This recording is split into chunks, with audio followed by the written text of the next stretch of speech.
Webinaire sur les options couvertes. Je suis Loïs Masson, je suis avec Martial. Voilà, Martial qui est un gestionnaire de fortune indépendant depuis un petit moment, qui gère principalement les options couvertes, même que ça, de ce que je comprends.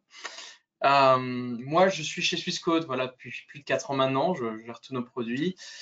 Vous pouvez bien sûr nous contacter avec des questions durant le webinaire ou après coup, on va mettre la vidéo sur YouTube. Vous pouvez la revoir autant de fois que vous voulez et vous pouvez aussi nous appeler directement. Alors, on est des spécialistes dans notre sujet, mais il y a une chose qu'on ne va pas faire dans cette vidéo, c'est de vous donner des conseils. On ne recommande pas. C'est vraiment une vidéo à purement un but éducatif, éducationnel. C'est important de le savoir. Donc, faites toujours votre propre recherche et vos décisions. Je vous laisse rapidement mon numéro de téléphone ici, avec mon email. Vous pouvez toujours me contacter.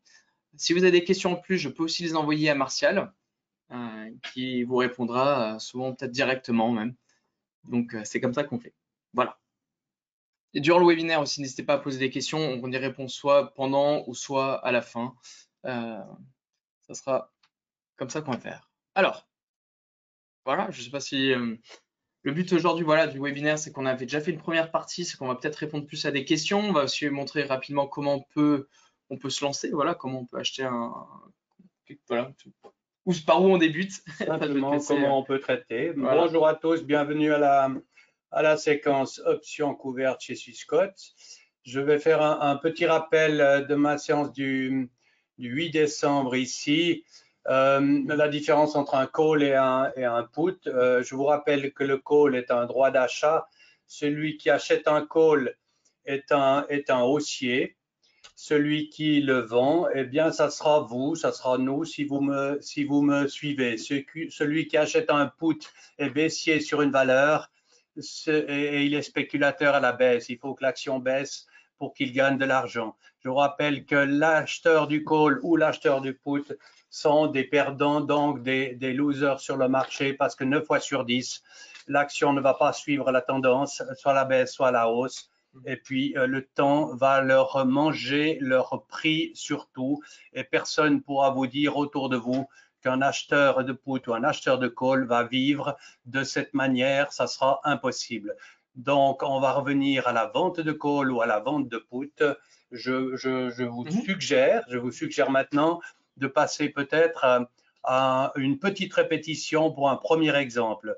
Vous avez votre page Swissquote sous les yeux, vous allez dans marché et cotation, on y est. Vous allez dans le marché suisse, pourquoi? Parce que c'est le principal marché que j'utilise, simplement parce que, eh bien parce que c'est le plus simple et puis ça sera le plus rentable pour vous. Quand vous arrivez sur le marché suisse ici, donc on est dans le SMI, plus bas, vous avez donc toutes les actions du SMI qui sortent. Je traite principalement toutes ces valeurs sur le marché avec les options couvertes, tout simplement parce que c'est les principales, c'est là où il y a le plus de primes, d'options à traiter. Et puis c'est là qu'à terme, on gagnera le plus d'argent. Vous entrez ici dans les options et futures. Vous allez dans l'Europe, ici, voilà, la Suisse même, et on rentre dans le marché suisse avec toutes les actions du SMI. Je vous suggère, juste pour commencer, de rentrer sur une action Novartis ce matin pour un exemple tout à fait simple. Après, on répondra aux questions. Si vous entrez sur la Novartis, on s'aperçoit ici qu'elle traite 81. Il n'y a pas si longtemps, elle traînait entre 74 et 73, 75. Elle est assez lourde. Des résultats sont venus récemment. Donc, elle a repris un peu du poil de la bête. Il ne faut pas oublier qu'il y a un peu plus de 2 ans, elle était vers 95, 96. Donc, il y a quand même un potentiel sur cette action, d'autant plus que dans 3 semaines, le dividende tombe. Si vous entrez aujourd'hui sur une Novartis, vous en achetez par exemple 500 titres aujourd'hui à 80 francs, ça fait 5 fois 8, 40 000, 41 000 en gros d'investissement. Si vous voulez vendre du call, je répète, vendre du call, n'achetez pas le call quand vous allez la Novartis, vous n'êtes plus un spéculateur. Vous vendez, comme vous avez 500 titres, vous pouvez vendre. Ce n'est pas obligatoire parce que vous pouvez en vendre 4, mais un call représente 100 titres. Et là, je vais vendre 5 calls Novartis et je vais choisir une distance.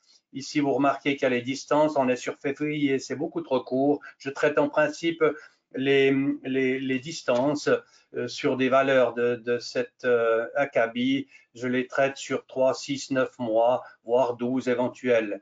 On a avril, c'est trop court. C'est simplement trop court. Je pense que je vais viser du juin ou, pardon, en 2023 ici. Je vais voir sur septembre. Sur septembre, Novartis, je cherche un prix à l'instant. Sur septembre 88 par exemple, vous voyez qu'il y a un prix payé ce matin à 1,18. Elle reste en bid-ask, en demande-offre entre 1,17 et 1,26. Si à l'instant, vous voulez encaisser un peu plus de 500 francs, vous vendez to open, on ouvre, on fabrique la position. Je répète, on vend to open, on ouvre, vous êtes un fabricant d'options.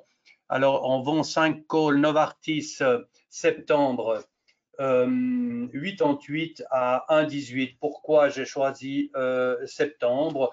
Simplement parce qu'on est à 8 mois et on est à peu près à 10% de hausse.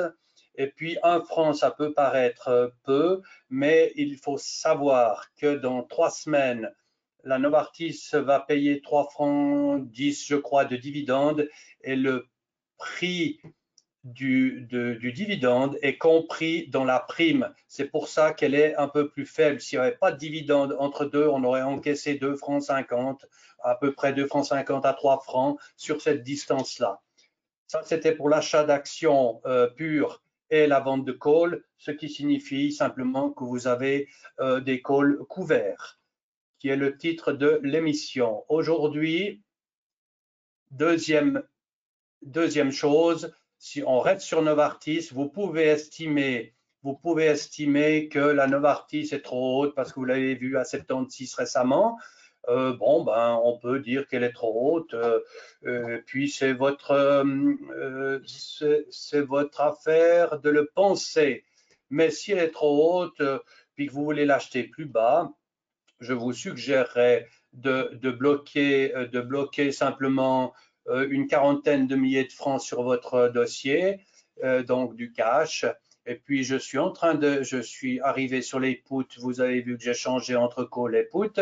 C'est plus simple d'avoir un écran que deux et de se mélanger les calls et les puts ensemble. Donc on est dans les puts. Je tire en longueur. Je suis sur juin pour voir le marché simplement. Et vous vous apercevez que juin, par exemple, un 80 qui fait qu'un franc, un franc et des poussières plus bas que le prix du jour, on va encaisser. Il y a eu un prix payé aujourd'hui à 4 francs, il y en a eu 5. Il y a eu 5, donc c'est un volume de 500 titres. On est bientôt midi. Vous remarquez que rien que sur cette page-là de juin, il y a très peu de mouvements. C'est très faible, les mouvements. Mais si vous affichez un prix et si vous voulez un prix comme la personne ici, je pense qu'elle l'a fait pas tout de suite parce que simplement on fait en 3,88 et 3,99, il a payé à 4. Je pense que c'était peut-être au début de matinée. Mais 4 francs sur juin 80, c'est 500 fois 4, 5 fois 4, 20, c'est 2000 francs bruts d'encaissement immédiat. Pourquoi? Eh bien, tout simplement, si l'action baisse à 80 et en dessous depuis demain, simplement, on peut vous assigner, donc exercer, mais le vrai mot c'est assigner vos 500 titres, donc vous devez les acheter à 80, donc on vous débite 40 000 francs sur le compte. Il ne faut pas oublier que vous avez une moyenne de 80 moins 4 francs, vous avez déjà une moyenne à 76. Comment tu sais que c'est assigné? Est-ce qu'on a une date? Alors, donc on peut être assigné en tout temps, hein, comme c'est des options type américaine, c'est pas des options américaines, c'est de type américaine, où on peut être exercé en tout temps depuis le début de l'opération. D'accord? Mais il faut qu'elle baisse l'action. Hein. Ce que aujourd'hui je voulais vous montrer à l'instant 4 francs parce que la prime est très bonne, puis on est sur juin, ça veut dire qu'on est sur 5 mois. 5 mois, c'est court. Moi, ce que je ferais si je dois rentrer de cette manière-là, je ferais un 78 pour baisser un petit peu le prix, c'est-à-dire pour prendre 2-3 francs de marge par rapport au prix actuel. On prend, comme vous avez vu, il y a un prix à 3,40, on reste à 2,93, ça veut dire en gros 3 francs maintenant, ça veut dire que sur 5 puts, ben, 5 fois 3, 15, c'est 1500 francs. Par contre, vous avez plus de marge entre votre prix du jour, 81 des poussières, et 80, voire 78. Et puis si vous allez un peu plus loin en prix, puis vous choisissez du 76, ben on baisse. C'est logique que plus on s'éloigne en prix, eh bien le prix va baisser. Mais 2 francs, 2 francs, c'est-à-dire un peu plus de 1000 francs, 500 fois 2, ça fait 1100 francs bruts d'encaissement, il faut qu'elle baisse à 76. Donc voilà, ça c'était la petite répétition du jour. Vente de put, on a de l'argent derrière. Vente de call, couvert, on a du titre derrière. Je propose à Loïs que peut-être une première question. Ouais, ça se fait tout seul en plus. Bah, d'ailleurs, si jamais, quels seraient les deux cas extrêmes là? Tu l'achètes à 76, l'action vaut 80. Qu'est-ce qui se passe si demain l'action est à 100? En vendant du put, Ouais. en vendant du put, eh ben pendant le temps de vie de l'option, eh bien le prix va baisser.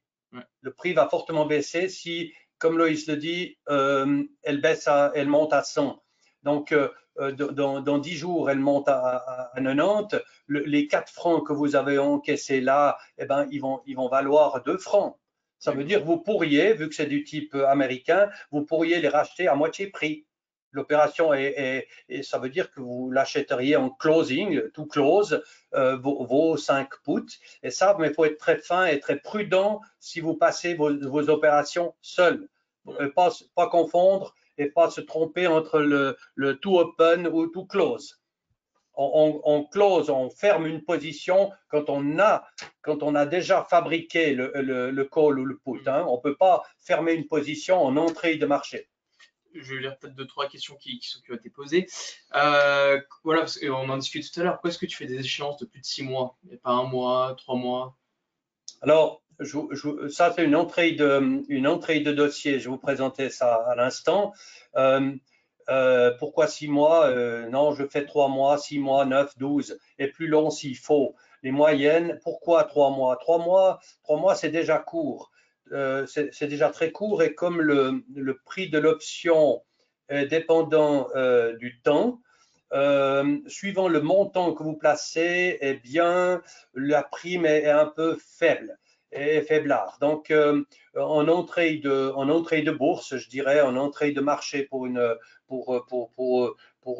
aller sur le marché des options, je dirais en 3, 6, 9 mois. Et puis surtout, comme je l'avais dit la dernière fois, quand vous constituez un dossier, vous constituez pas nécessairement un dossier avec une action. Ça nous permet d'abord d'avoir des secteurs différents, mais surtout, il faut échéancer les échéances. Très important, si vous entrez sur le marché aujourd'hui avec la Novartis, puis on vend des calls sur 9 mois, sur 8 mois, septembre, comme je l'ai dit tout à l'heure, eh bien, si vous entrez sur une Nestlé plus tard, dans 2-3 jours, choisissez peut-être du juin ou du décembre, parce qu'on ne sait jamais à ces moments-là, dans les distances choisies, si le marché il est haut ou il est bas. Donc, on arrive à des échéances différentes et aussi à des prix de marché différents. Ce qui est intéressant pour l'avenir de votre option et de votre dossier titre. D'accord. Et du coup, parce que j'ai eu beaucoup de questions sur Meilleur Burger aussi, qu'est-ce que tu en pensais? Parce que moi, je trouvais que c'était une approche pas mal, parce que Meilleur Burger, c'est une action qui vaut pas 30 centimes à peu près, de s'entraîner avec des faibles, entre guillemets, montants, des petits montants, mais tu avais une réponse assez intéressante. Alors, on m'a posé une question hier par mail de Meilleur Burger qui vaut en gros 33 centimes. Donc, c'est aussi les options, c'est aussi par 100. Puis la question était, si je short un put sur le marché Eurex avec une échéance mars 22, mars c'est demain matin déjà, c'est très court, hein. Est-ce que je peux néanmoins me faire exercer par l'acheteur quand bien même l'action sera au spot à 30 à l'échéance? Il faut savoir que l'opération a été faite et la personne qui m'a posé la question, quand il a vendu son put, un put de 100, il a pris une base de 55 centimes alors que l'action était à 33 ou 35. Ça, c'est faux. On est trop haut à ce moment-là. Mais comme il a joué un put, il a encaissé 23 centimes ou 25 centimes, il a encaissé 25 francs. Donc, on peut s'exercer là-dessus sur des tout petits dossiers, mais le principe de faire un out of the money sur un marché d'options normal, on va pas vendre, je vais certainement pas vendre des puts sur une base sans Novartis alors qu'elle est à 81. On est trop loin en prix. On a déjà 20 francs, 19 francs d'écart entre le cours du jour et le cours ou le strike choisi, c'est-à-dire la base choisie. J'avais une petite question pour toi. Dans l'éventualité où tu es exercé, par exemple, on a livré un titre pour un call, voilà, que fais-tu? Ça, c'était aussi une question qui m'est arrivée. Alors, vous vous rappelez, si les personnes ont suivi la dernière fois, je m'étais basé sur un exemple de Swiss Re qui était environ à 80, 81. Et puis, je vendais des calls, sauf erreur, sur 88, juin ou septembre. Puis, on encaissait à peu près 2 francs. Et puis, je disais que, vu qu'on était en décembre, c'était le 8 décembre, on était en direct. Et puis j'avais ajouté que évidemment on ne sait pas à quel prix sera la Swiss Re au mois de juin ou septembre, date choisie. Aujourd'hui, vous avez une Swiss Re, ici, elle est à 100 parce qu'en 2 mois, je ne sais pas si c'était l'impact de l'émission de l'époque, tout le monde a acheté, ou je sais pas, mais si vous avez vendu des calls sur 88, vous êtes exerçable en tout temps. Et j'avais une question à ce sujet pour quelqu'un qui avait fait une opération sur des Nestlé l'année passée, puis qu'il s'est fait exercer à 92, etc. Je vais revenir sur la Swiss Re. Aujourd'hui, si vous aviez fait une opération comme ça en décembre et puis vendu des calls sur 88, on est à 12 francs en dessus du prix de base. Il n'y a rien à faire. Si vous vous rappelez, j'avais dit, si on se fait exercer, on prend déjà 10%, c'est-à-dire la marge entre le prix d'achat 80 et 88, plus la prime encaissée, ce qui revenait déjà, on avait 2 francs de plus, je crois. D'accord ?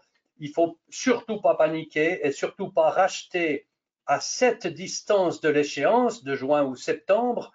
Pourquoi ? Parce que la prime serait trop chère. La preuve, à l'instant, je vais rentrer sur l'action Swiss Re qui nous rappelle l'exercice du 8 décembre.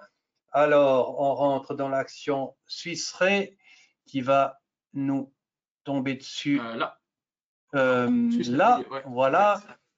Et puis, le call qu'on a vendu la dernière fois, on avait vendu, je vais voir le prix là, je ne sais plus si c'était juin ou septembre, mais admettons que ça soit juin, eh bien, il vaut simplement, il vaut 12 à 13 francs là. Vous voyez, il vaut 12 francs 65 à 13 francs 20. Ça veut dire que vous l'achèteriez en closing à 13 francs 20, ce qui est beaucoup trop. Le prix est juste. Pourquoi ? Parce que en réalité, c'est la différence entre 88 et les 100 que vous avez aujourd'hui. Alors, donc, vous achèteriez au prix de la valeur intrinsèque, c'est-à-dire la différence. Il n'y a pratiquement plus de valeur temps parce qu'on n'a plus de différence entre le 88 et le 100. Donc, il faut laisser aller, se laisser exercer. Et puis, je vais vous dire, si cette opération s'est faite sur juin, eh bien, l'exercice va se faire certainement plus tôt parce que l'acheteur du call va réagir beaucoup plus tôt. Et puis, et même s'il ne réagit pas, vous allez assurément vous faire exercer le jour du dividende de Swiss Re. Simplement, le dividende de Swiss Re, il va tomber parce qu'il est cher, il est beau, il est puissant. Il est annoncé le 20 avril à 5 francs, c'était le 20 avril 2021, ce qui cette année, il va être à quelques jours près la même date. puis ça va être certainement 5 francs 95 ou 6 francs, ben, ça m'étonnerait qu'ils ne montent pas leurs dividendes. Donc, admettons 6 francs. Donc, l'acheteur du call va vouloir les actions simplement pour toucher le dividende. Ce qui veut dire que si vous êtes exercé le 22 avril, parce que vous n'avez pas le choix, hein, parce qu'on vous dit, vous êtes exercé, terminé.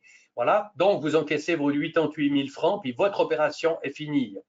Donc, vous vous laissez exercer à ce moment-là, et puis derrière, ben, vous vous retrouvez avec votre liquide de 88 ou 90 000 francs au passage. Et je répète, surtout ne pas réagir, on est trop loin pour provoquer un rollover. Voilà. Rollover. Un rollover. Le renouvellement, comme le renouvellement, il y a beaucoup de gens Qu'est-ce que tu en penses, qui sont curieux du mot rollover, qui est en réalité un renouvellement. Je l'avais expliqué la dernière fois, mais quand on est en dessus de telle manière, comme la Suisse Re maintenant, il faut pas le faire, parce que on devrait aller beaucoup trop loin en temps, c'est-à-dire une année à 2 ans, si l'action le fait les 2 ans, pour encaisser quelque chose, et ça vaut pas la peine. Il vaut mieux revenir dans ce cas-là, revenir sur la Suisse Re parce que vous vous faites exercer en avril, le jour du dividende, parce que ça va être sûr, eh bien revenir à l'envers, c'est-à-dire vous bloquez 90 000 francs, et si elle est toujours à 100, eh bien vous bloquez 90 000 francs au mois d'avril sur un décembre Suisse Re, et puis vous allez encaisser 2 à 3 francs. C'est une manière de revenir sur l'action à l'envers. C'est-à-dire tu vends un put. Après. Je vends un put à ce moment-là. Dès que tu le touches. Dès que je touche l'argent, je vends un put. Ça ne veut pas dire que c'est sur la même valeur, mais vous êtes libéré de 80-90 000 dans ce cas-là, et puis vous pouvez faire ça sur une autre action de votre choix surtout.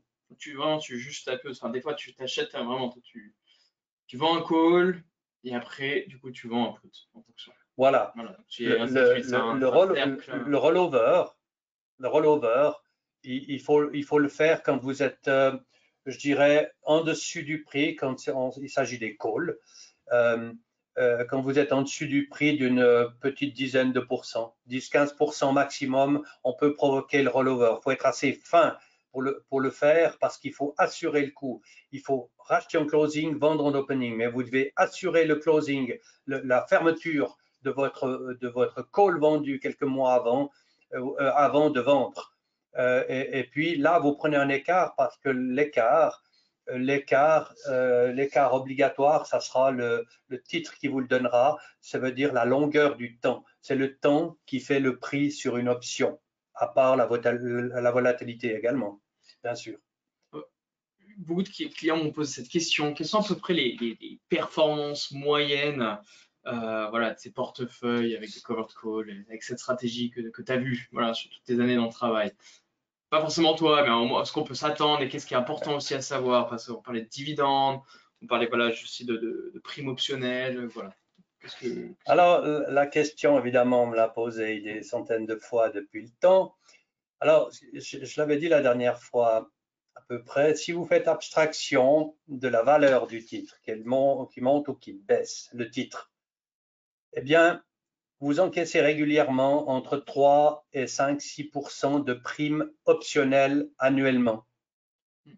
C'est déjà pas mal parce que, en plus, je vous répète et je vous rappelle que c'est défiscalisé, les primes des options encaissées. Donc, minimum 3 jusqu'à 5-6. Pourquoi? Parce que la première opération qui est faite sur 6 mois, eh bien, c'est facile à encaisser un petit 3%. Donc, 6 mois, c'est la moitié de l'année. C'est pour ça que je peux dire entre 5 et 6 à la finale. D'accord? Voilà. Et maintenant, je répète qu'il faut, quand on est sur un marché d'actions de cette sorte-là, on a du solide dans les mains. On a tout pour diversifier un portefeuille rentable. Donc, on a les pharma, on a l'industrie, on a les bancaires, on a les assurances, on a l'alimentaire, etc. On peut jouer là-dessus. C'est pas le bon mot parce que le mot jeu n'est pas bon pour ça, mais on peut jouer sur la diversité des actions, la diversité des échéances. Et puis pour revenir aux rentabilités, je dis entre 3 et 5, 6, ça c'est les primes. Si vous possédez les actions en plus, si vous les possédez, ça veut dire que vous avez vendu des calls. Si en plus vous touchez des dividendes qui en Suisse sont réguliers entre 2 et même 5% pour les Suisses Re ou même je crois les Swisscom, je ne suis pas sûr, mais vous êtes vite entre 5 et 8.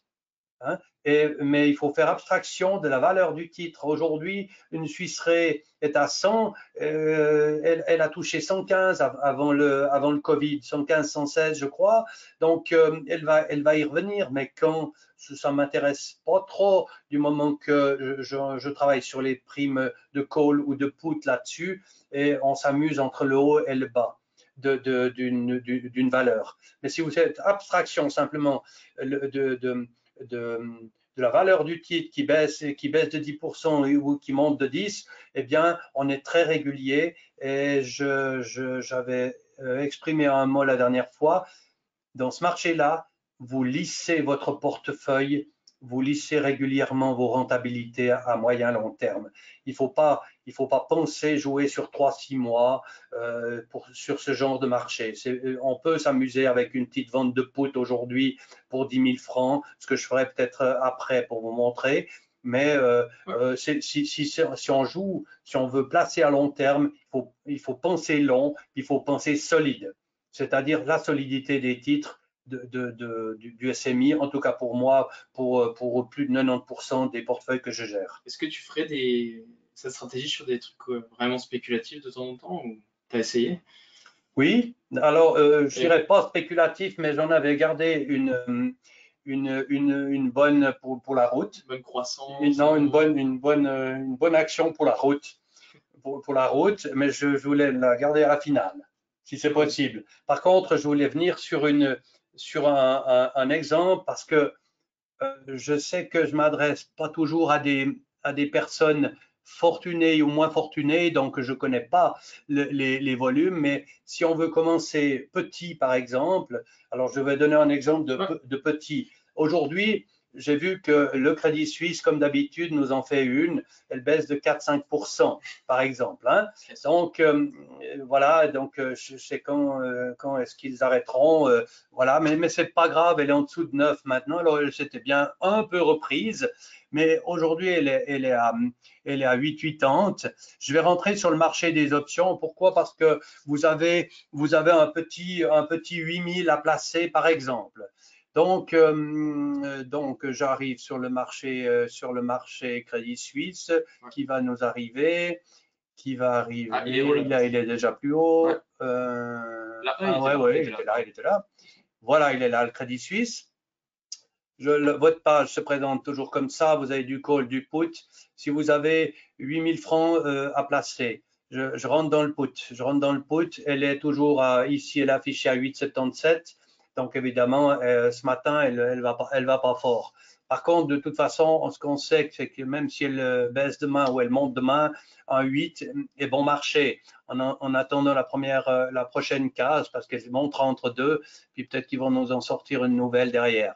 Alors, 8 000 francs, vous les bloquez, les 8 000, et puis je vais vous chercher une distance alors avril trop court, septembre trop court, on va chercher, j'ai essayé de trouver une distance où il y a des prix affichés, affichés. Alors regardez-moi ça sur décembre 2022, vous faites du 8, on fait du 8, elle est à 8,80 actuellement. 1000 titres, c'est 8 000 francs. 8 000 francs. Aujourd'hui, on remarque qu'il y a eu un prix à 63 centimes sur 8 décembre. C'est beaucoup. Pourquoi? Parce qu'elle est volatile. Et puis, il y en a quand même un qui a réussi, une personne qui a vendu, donc qui a acheté aussi. Il y en a un qui a acheté, l'autre vendu, un put Donc à 63 centimes, c'est le prix affiché.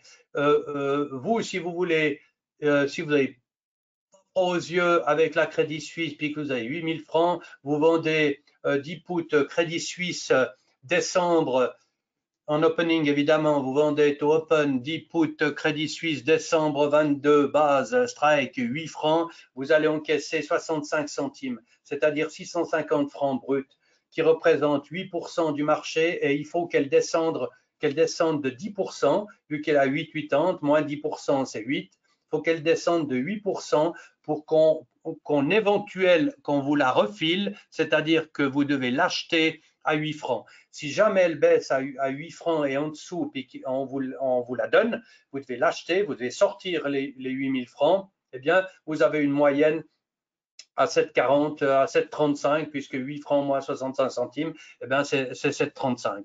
Voilà pour un exemple de petit modèle d'investissement et tout petit. Ah, top. Et si elle monte à 10? Alors, si elle monte à 10, eh ben, votre put vendu à 65, il va faire l'inverse. Eh ben, il va valoir 30 centimes, 20 centimes, jusqu'à la mort, à la tranquille mort, le 16 décembre 2022. Si jamais, au mois de septembre, elle est déjà à 10 ou 11, elle revient à ces prix-là, vous verrez que votre put, en regardant votre dossier titre, votre put va valoir plus 65 centimes, mais il va valoir entre 4 et 8 centimes. Et ça vaut pas la peine de tirer en longueur. Il faut l'acheter en closing pour être libéré de vos 8 000 francs et puis de reprendre une nouvelle opération, simplement. Tu l'achètes sur ce titre ou sur un autre. Tu te feras livrer les positions. Non, dans ce cas-là, on ne serait pas livré. Si elle monte, on n'est pas livré, évidemment. On ne doit pas l'acheter, évidemment. Ok. Écoute, ça fait 35 minutes qu'on discute. 35 déjà. Ouais, tu regardais, il y a quelques petites questions. Alors, le problème, c'est que peut-être on a répondu à des questions. Attends, je vais prendre la souris, je vais agrandir un peu tout ça.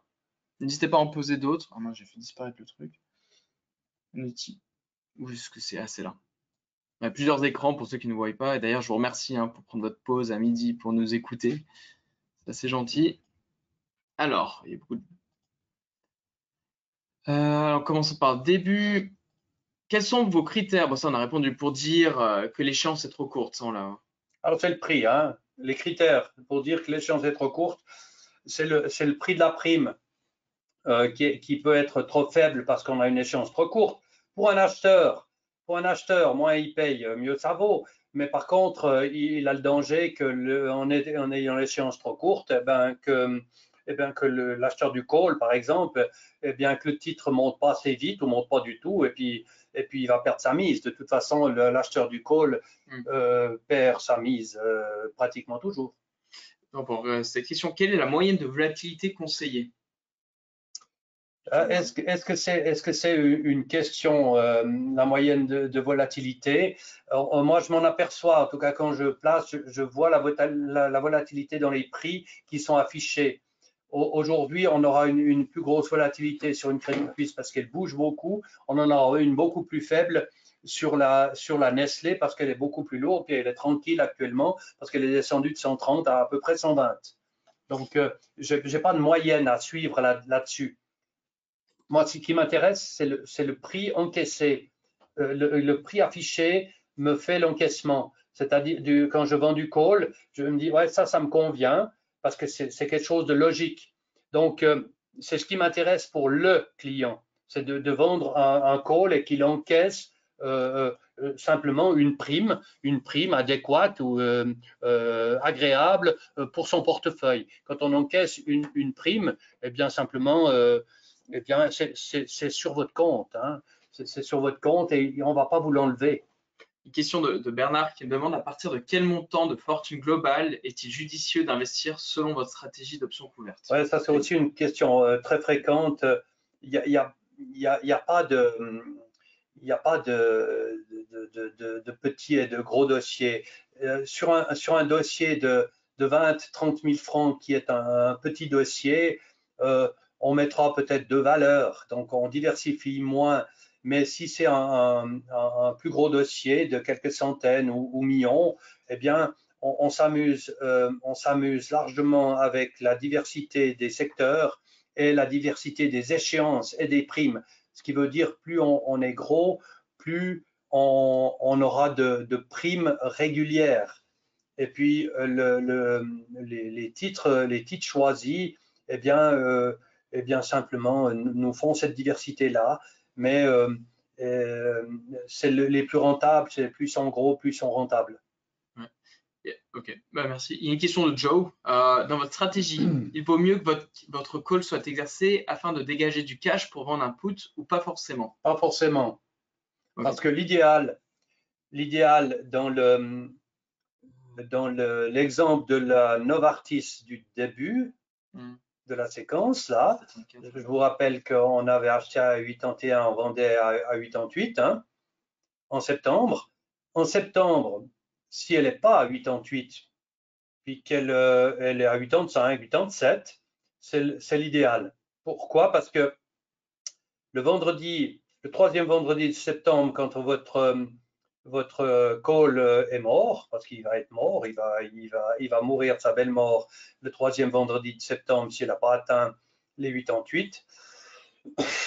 Pardon, et le lundi suivant, le lundi qui suit, vous relancez un nouveau call. Si par exemple elle a 86, vous vendez un nouveau call sur 92 ou 94 sur 3, 6, 9 mois, simplement. Et ça devient une régulation et le lissage dont je parlais tout à l'heure de votre portefeuille. D'accord. Philippe, bon, c'est peut-être une question pour moi. Peut-on vendre des calls non couverts? Parce qu'on disait, peut-être on peut, mais c'est vraiment pas recommandé, quoi. Alors, peut-on vendre des calls non couverts? Pour moi, pas, Ouais, mais c'est possible.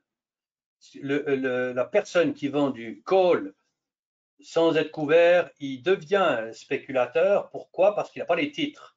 Je vous rappelle qu'on a acheté les Novartis, on a vendu des calls, on est couvert. Si vous vendez des calls sur 88 et puis que l'ordre a passé, eh bien, derrière, si elle monte à 100, il faudra les livrer à 88. Donc, si vous ne les avez pas, vous devez les acheter à 100. Donc, ça devient de la spéculation et fortement déconseillé. Pour ceux qui doivent y aller, je vous remets mon email. N'hésitez pas à me contacter. Je transmets les demandes à Martial après. C'est important de savoir.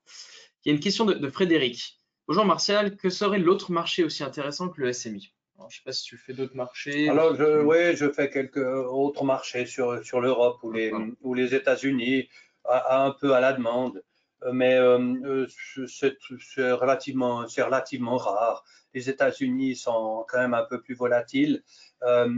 Les actions provoquent plus de marge de bas et de haut qu'en Suisse. Donc, elles sont plus nerveuses, je dirais. Donc, c'est pas mon marché de prédilection. Je préfère la Suisse parce que je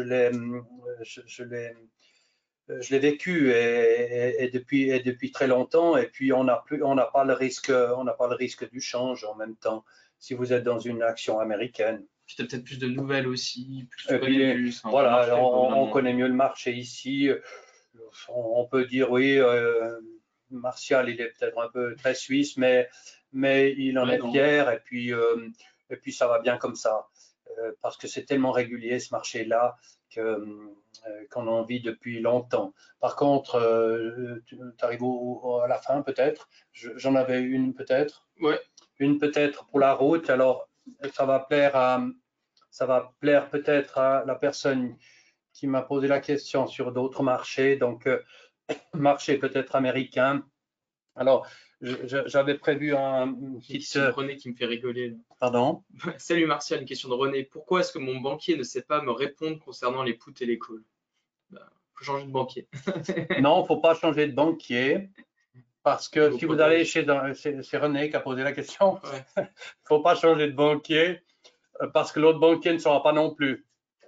Donc voilà, ce marché-là, dans une banque, parce que c'est une question intéressante et très souvent posée quand je parle avec mes clients, c'est que il est pas connu l'option couverte. Personne ne va vous faire un cours ou une théorie sur l'option couverte comme je le pratique depuis très longtemps, parce que ça prend quand même.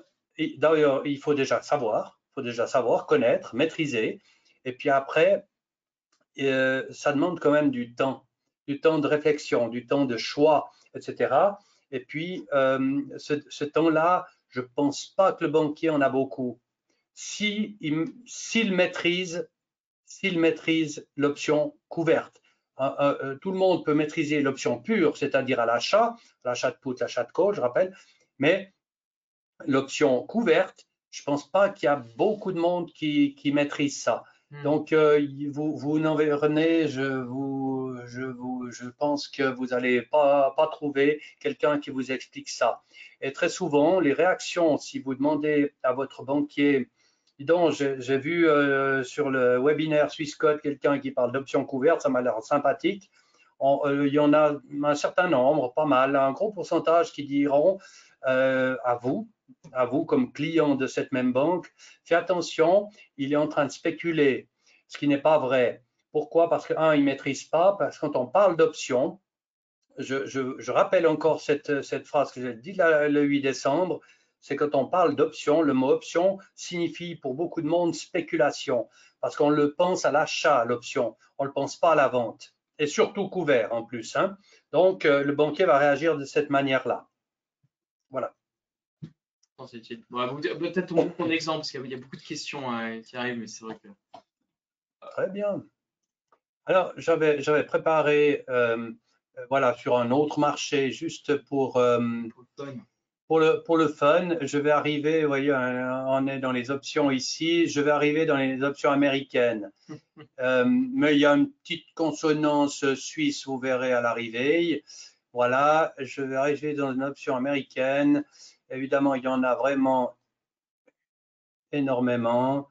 Et puis, il y a pour les gens, beaucoup de gens oui. demandent, hein, Martial gère des portefeuilles d'options pour ses clients, hein, ceux qui n'avaient pas compris. Donc, si vous souhaitez oui. une petite pub pour toi, hein, qui gère vos fonds, vous pouvez le contacter sans autre. Les gens qui me sont clients sont là que pour l'option couverte. Voilà. Je suis dans les actions que je vais trouver, comme il y en a énormément, eh bien, je l'ai trouvé avant, je ne vois pas pourquoi. Voilà, c'est celle-ci. Vous voyez, celle-ci, On Holding. Alors, elle a une consonance suisse parce que c'est notre cher Federer qui en possède une partie. On Holding qui fait fureur, qui a été mise il y a quelques mois à 24 $ sur le marché. Le premier jour de bourse, elle valait 31. Donc, même si vous souscriviez, vous n'en auriez pas eu. Et puis, maintenant, aujourd'hui, elle est à 30, c'est-à-dire hier soir. Par contre, après le 31, elle est montée jusqu'à 54. Donc, elle a plus que doublé. Pour revenir, il y a quelques jours, la semaine passée, ou il y a 10 jours à peu près, elle était en dessous de 24. Maintenant, elle se ressaisit à 30. Il faut dire qu'entre deux, il y a des bons résultats qui sont sortis. D'ailleurs, on n'en avait aucun doute. Je rentre juste pour le fun, un holding qui vaut 30 $. Je rentre dans les puts. Ça veut dire si vous avez un petit, on va voir, 20 ou 25 000 $ à placer. Je vais vous donner un joli exemple. Là, voilà. Vous voyez, il y a encore des prix qui datent de hier soir. Il y en a eu 37. Je pense que j'y suis pour une dizaine là-dedans. Ouais, voilà. Et regardez-moi du 25 $. 25. Donc, on est 18%, 15-18% en dessous du prix du jour, c'est-à-dire 30 $. Si vous placez 1000 actions, c'est-à-dire vous engagez ou vous bloquez 25 000 francs, voire 25 000 $, vous vendez 10 puts on, c'est le sigle on sur le marché, Juliette 22, base 25 $, vous encaissez 2,50 $ à 8 ans, donc il y a eu un prix payé à 2,60, ce qui veut dire que vous encaissez sur 6 mois 10% du prix engagé, vu que c'est 25 000 $, eh ben 2,50 fois 1000, eh ben c'est 2500 $ brut. Et puis, si on devait vous les acheter, vous devriez les acheter à 25 $, vous les avez à 22,5, c'est-à-dire en dessous du prix d'émission, simplement. Et là, on voit encore, on vit actuellement la volatilité encore d'une nouvelle action sur le marché qui va certainement monter beaucoup plus. Peut-être ceux qui les achètent pas à 30 maintenant regretteront dans 2-3 ans. Hein. Tout le monde va le faire là juste après le webinaire, je suis sûr. Alors, regardez par exemple, Faites j'ai fait juillet, mais c'est pas grave. Mais j'ai fait juillet parce qu'on est sur 6 mois. Le janvier 2023 vient de s'ouvrir, donc on est pile une année. L'encaissement serait sur 25 $, de 3,90 à 4,80, disons 4 $. 4 $, c'est énorme. Ça veut dire que vous n'avez que 25 000 $, vous encaissez 4 000 $ sur cette distance-là. Elle vient de s'ouvrir. Hein. On n'était pas ouvert il y a 15 jours encore sur le mois de janvier. Donc, toutes les distances de cette action ne sont pas encore ouvertes parce qu'elle est peut-être certainement trop neuve, trop nouvelle sur le marché. Voilà. D'accord. Bon, bah, écoute, il y a quelques autres petites questions, mais on va terminer. Ça fait 50 minutes, j'ai 30 minutes dans le système. Donc voilà, je vous remercie à tous d'avoir participé. Je ne sais pas si tu as un mot de la fin. Donc, Alors, un mot de la fin, vu qu'il me le demande, je dirais, si vous voulez pratiquer l'option, soyez très prudent. C'est très vite, les opérations, que ce soit chez Swissquote ou ailleurs, elles sont très vite passées à l'envers. Ne pas confondre vente to open avec vente to close, ou acheter to close, ou vendre, acheter un put en closing pour vendre en opening. Le mot open peut prêter à confusion, mais on est vite trompé et on n'est pas très sûr de vous plutôt. Si vous commencez des opérations, soyez très très prudent. Il y a très peu de monde qui vont vous dire de quel côté aller en passant des opérations sur option. Ok, bon. Et n'hésitez pas à nous contacter si vous avez des questions de toutes les manières, on y répond. Il y en a notre customer care chez Swissquote, il y a moi, il y a Martial et bien évidemment c'est en futur. Voilà. Le webinaire sera mis sur YouTube et puis voilà. Faut le revoir. Merci bien. À tous. À bientôt.